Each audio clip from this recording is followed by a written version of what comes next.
I'd been pretending for almost 20 minutes. My notebook was open, pages full of half-formed sentences, but my pen hadn't moved since I'd arrived. I was staring at the lines, pretending they made sense, pretending the world outside this quiet office didn't exist. And then she spoke. "Stop pretending you're just reading." I nearly dropped the notebook. She was leaning against the edge of the counter, arms crossed, a faint smirk tugging at her lips. Her hair fell loose around her shoulders, catching the dim lamplight, and her eyes, sharp, deliberate, made it impossible to look away. I didn't even know she'd been standing there. I mumbled something that probably didn't make sense, trying to hide the fact that my heart had jumped and my hands were trembling just a little. She laughed softly, a sound that seemed too warm for this sterile little office, yet it settled into the air like it belonged. I had met her a few weeks ago. She ran the repair shop where I worked part-time, a place littered with gadgets, old manuals, and the faint smell of solder and coffee. She moved through the chaos like she owned it, but with a careful grace that made everyone else feel small by comparison. There was a confidence about her that was unshakable. And yet, in these quiet moments, late at night when the hum of fluorescent lights was the only sound, she let a small part of herself slip. A softness, a tilt of the head, an eyebrow raised in amusement. I tried to focus on my notebook again, on the neat lines I'd copied from the textbook, but my eyes kept drifting to her.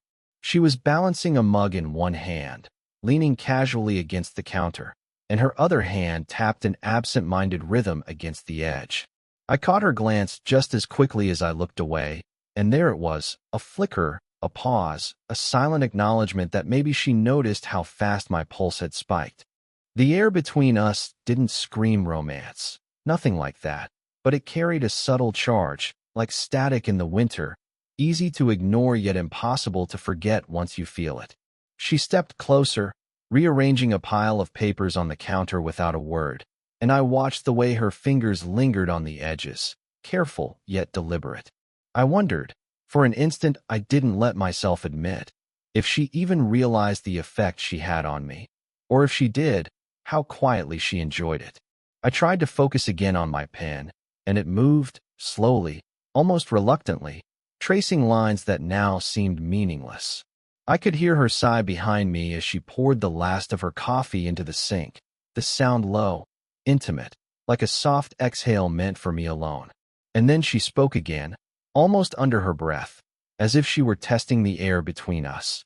"Don't look so serious. You're making me worry." It was absurd. I was 22. She was mid-40s.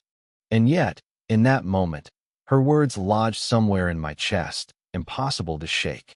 I couldn't tell if it was concern or something else, some quiet invitation that I wasn't ready to recognize. I didn't answer. I couldn't.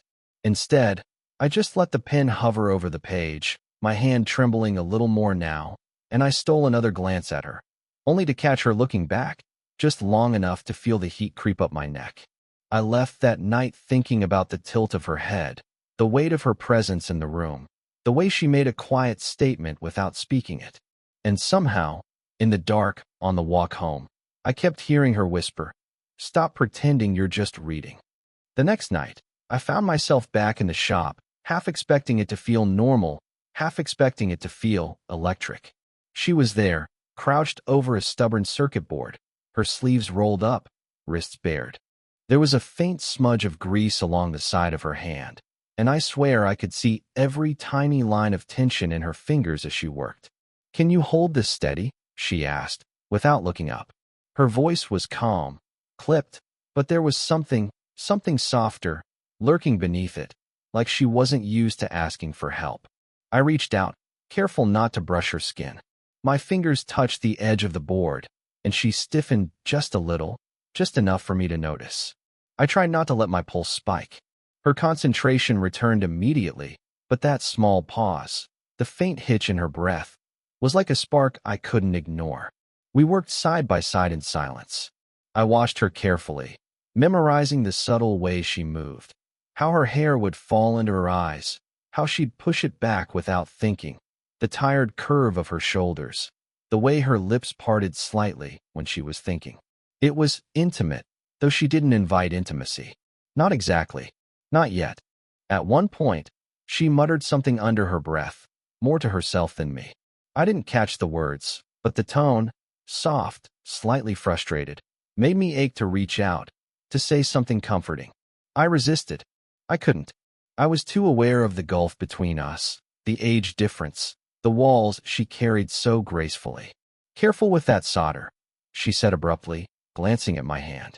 Her eyes softened for the briefest second before she looked away. I caught it. The vulnerability she tried to hide. The flicker that didn't belong to the confident, untouchable woman I saw everyone else bowing to. I realized I was staring too long. She noticed, I think, though she didn't call me out. Instead, she leaned back slightly, exhaling, brushing her fingers across her forehead as if to shake off the tension. I noticed the faint scent of her shampoo in that brief movement, the warmth that lingered just a second too long. I wanted to say something, anything, but instead I offered her the soldering iron with a careful, almost shy gesture. Her fingers brushed mine as she took it, and the contact lingered longer than necessary. She didn't pull away, not entirely, but she didn't invite it either. We worked like that for the next half hour, the quiet between us heavy with words unsaid. I could feel the pull, subtle but undeniable, a gravity neither of us wanted to name. She laughed softly at a misstep I made, the sound low, intimate, and I wanted, so badly, to tell her it wasn't just the mistake that made me smile. When she finally straightened, rubbing her wrists, I realized the room had grown warmer somehow, the hum of the machines filling the space between us like a private language.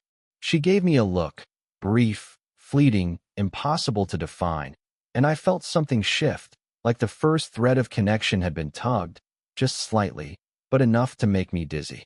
I wanted to ask her something, anything, but I stayed quiet. I only let my gaze linger a fraction longer, and when she caught it, she smiled, small, almost imperceptible, but charged, and turned back to her work. I left the shop that night thinking about the way her hands moved, the fatigue in her shoulders, the quiet weight she carried. And somewhere in my chest, I knew I was already tethered to her, pulled by a force I couldn't name and didn't want to. The rain had started quietly at first, tapping against the shop windows, but by the time I arrived that evening, it was hammering down in relentless sheets. The fluorescent lights inside cast harsh reflections on the wet pavement outside, making the room feel smaller, more contained, like the world had shrunk to just the two of us. She was hunched over a tangle of wires at the back counter, the hood of her sweater pushed back, damp strands of hair clinging to her neck. I wanted to say something, anything, but I just stood there, hands stuffed in my pockets, watching her move with that careful precision that always drew my attention. "Can you hold this a second?" she asked, not looking up. My voice caught in my throat as I stepped closer, placing my hands on either side of the component. She leaned in slightly, and I could feel the warmth radiating off her. The space between us narrowed, and I had to remind myself to breathe. Her ex had called earlier, leaving a message I'd overheard while she checked her phone, something vague, tense, a reminder of a life I wasn't part of. I noticed her flinch at the mention, a subtle tension in her jaw, the way her shoulders stiffened. I wanted to reach out, to say it was okay, but I stayed silent. She didn't need words from me yet, just the quiet presence. At one point, our knees brushed under the counter. A tiny shock ran through me, and I caught her glance, a flicker of acknowledgement that made my chest tighten. She looked away quickly, biting her lip as if to suppress some unspoken thought. My own hands trembled slightly, and I cursed myself silently for noticing. We worked in silence after that, the storm outside echoing the confusion I felt inside. I caught her sighing softly, leaning closer than necessary to inspect the wires. Her hair brushed against my arm. My instinct was to tuck it behind her ear, but I froze, remembering the invisible line we hadn't crossed, the unspoken rules we both obeyed. Then her phone buzzed again. She glanced at it, frowned, and muttered something about a delivery that had been delayed. I stepped back, giving her space, though my body felt like it was still tethered to hers. There was a moment, just a heartbeat, where I thought we might laugh, touch hands, lean closer, something intimate, undeniable, but it didn't happen. Instead, she straightened, brushing off her sleeves, giving me a look that was almost something. Vulnerable, guarded, a mixture of fatigue and a faint spark I couldn't read.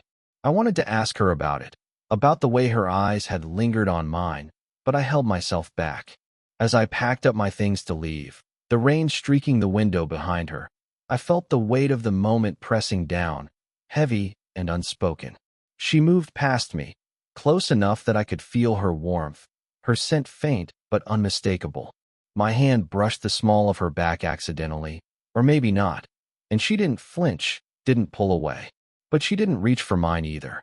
I walked out into the storm, soaked to the bone, thinking about the almost things, the near confession, the fleeting touch, the glance that lasted just a fraction too long. And somewhere, deep in my chest, I knew the storm wasn't just outside. It was between us, quiet but alive, waiting for the next moment. I didn't know when I started noticing the quiet between us. It wasn't the absence of sound. It was something heavier, something that pressed against my chest the moment she walked into the shop that night. The fluorescent lights buzzed above, dull and persistent, but it was her, as always, who drew the focus. She was sitting on the edge of the counter, arms wrapped around her knees, staring at the floor like she was trying to read the lines of the scuffed concrete. I hesitated, my hands twitching at my sides, unsure whether to sit, stand, speak. I didn't know how to break the tension without shattering it completely. She looked up, and for the first time, I saw the weight she carried, an almost imperceptible sag in her shoulders, the faint tremor in her fingers. She wasn't the confident, untouchable woman from the day before. She was just her, human, vulnerable. I don't know what we're doing," she said finally, quiet, like she feared the words might shatter the room. Her voice wavered, and I felt it as sharply as if someone had thrown a stone at my chest. I wanted to laugh nervously, to brush it off, but the words hung there, heavy and undeniable. I stepped closer, instinctively, then stopped when I noticed the hesitation in her eyes. She didn't want this to be answered casually. She wanted it felt, recognized. I began but stopped. Every response I could offer seemed wrong, inadequate.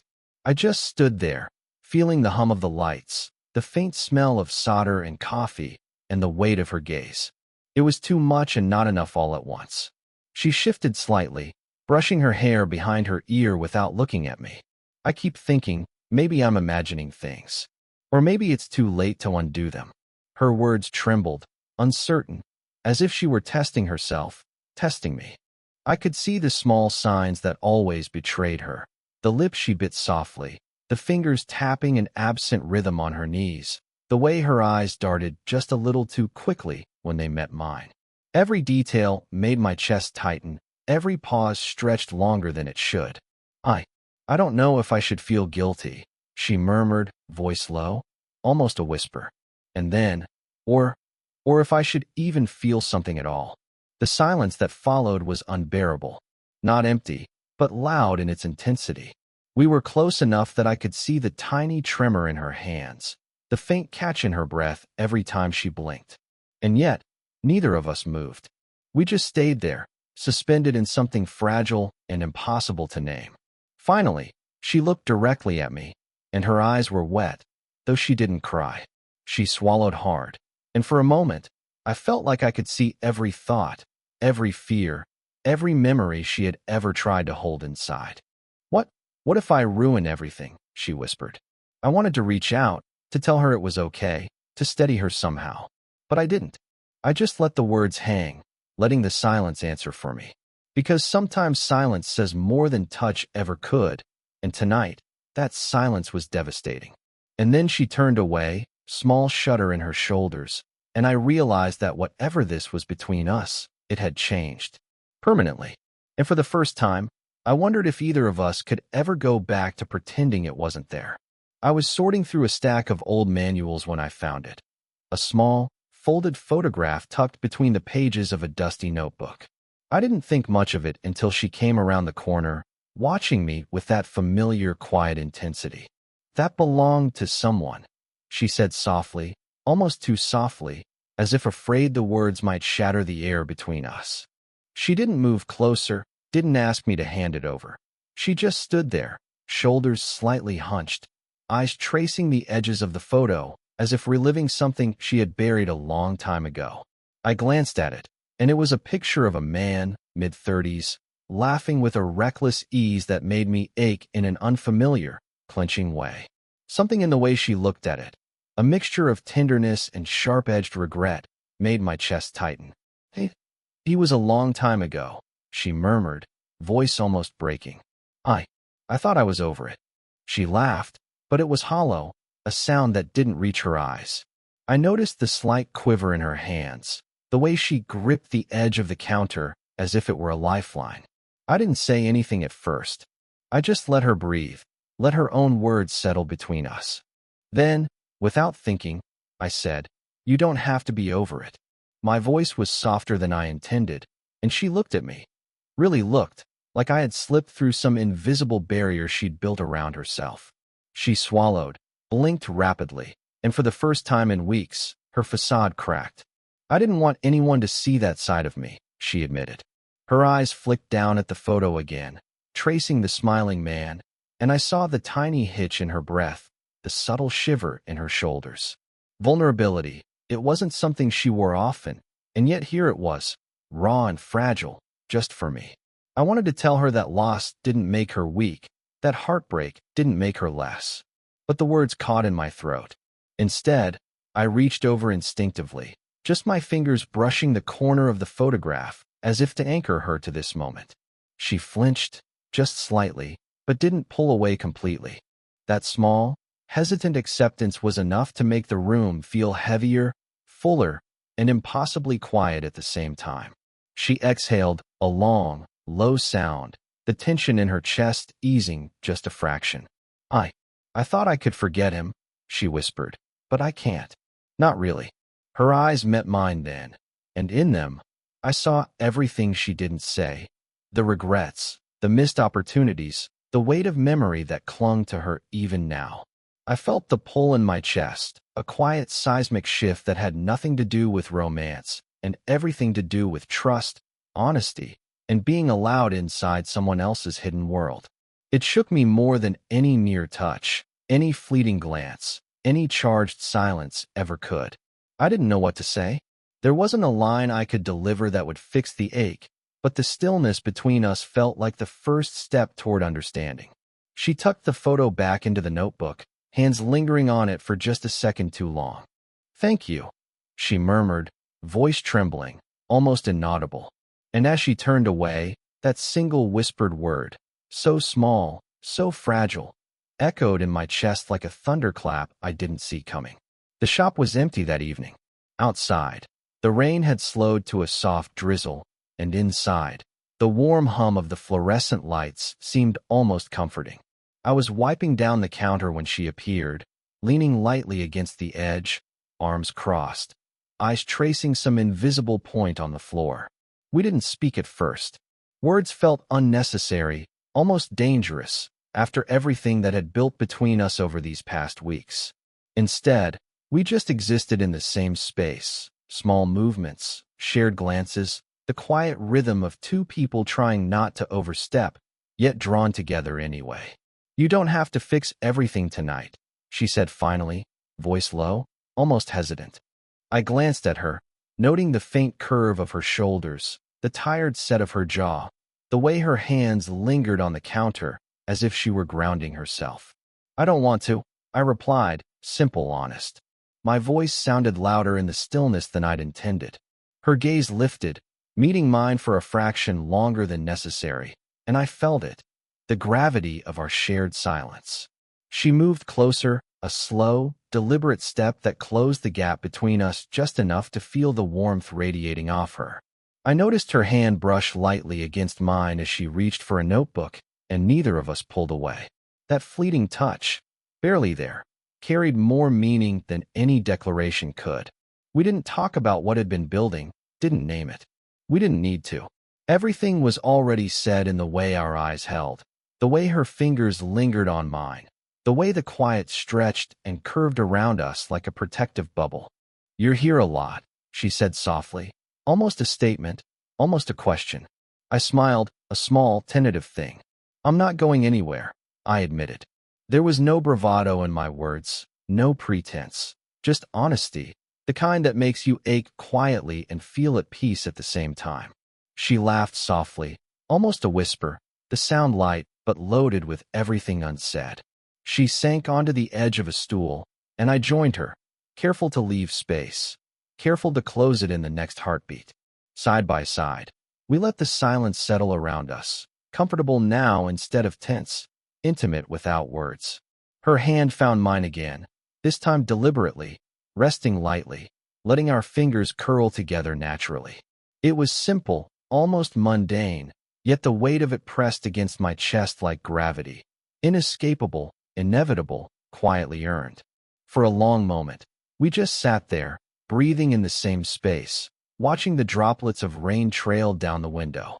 The storm outside had faded, leaving only the soft drizzle, and the quiet inside felt like home, like truth, like a fragile promise that needed no voice to exist. She leaned her forehead ever so slightly against my temple. I closed my eyes, letting the small warmth of her presence settle into every corner of me. There was no grand gesture, no declaration, just the two of us, together, and finally, it felt enough. I didn't need her to say it. I didn't need to say it. We were here. We had survived the tension, the near misses, the quiet heartbreaks, and now this fragile, earned connection. And as her hand tightened slightly around mine, I understood that some truths didn't need words to resonate. They only needed time, patience, and the courage to simply be together. And for the first time in weeks, maybe months, I felt the storm inside me finally settle. It's been months since that night in the shop, the quiet, the small touches, the gentle understanding that settled between us like a fragile truce with the world. I think about it often, how something so simple could feel so impossibly profound. It wasn't fireworks or declarations or cinematic romance. It was quieter, slower, and somehow more real. She's changed in ways I hadn't expected. I see her now in fleeting moments, how she pauses before she speaks, how she listens differently, how the small shadows of her past heartbreak no longer define her presence. There's a softness to her confidence now, a willingness to let someone in without armor. And I've learned how to wait, how to observe, how to let connection breathe. I've learned that desire and respect can coexist without rush, and that being present can sometimes say more than 1,000 words. I remember the near misses, the almost confessions, the tension that hovered in the spaces between us. I think about how fear and longing can twist quietly inside you, shaping your every glance, your every hesitation. But we survived that tension, not by ignoring it, but by acknowledging it, by leaning into it gently, carefully. And in doing so, we discovered something neither of us could have scripted, a connection that feels inevitable, earned, and delicate. It wasn't dramatic. There were no declarations shouted across a room, no grand gestures to mark the moment. Just a shared space, a hand held lightly, a forehead rested against another, and the quiet understanding that we belonged, at least for now, to each other in a way that mattered more than anything anyone else could see. I've realized that love doesn't always roar. Sometimes it whispers. Sometimes it waits. Sometimes it exists in the mundane, the slow afternoons, the shared silences, the laughter that comes too softly to hear outside these walls. And that kind of love is far harder to fake than anything cinematic. It's messy, flawed, and utterly human. I carry her presence with me now in small ways. The curve of her smile when she's focused, the subtle warmth in her eyes when she looks at me, the quiet strength she's allowed me to witness. And somehow that's enough. More than enough. As I walk past the shop some nights, or sit quietly with my notebook in hand, I feel the echo of our connection like a low hum beneath everything else, grounding me, reminding me that we found something rare, fragile, and real. And maybe that's what matters most. Not the story we tell others, but the story we hold quietly for ourselves. The knowledge that we met, we paused, we waited, and we discovered something worth holding on to. If this story made you feel something, let me know in the comments. Would you want more stories like this?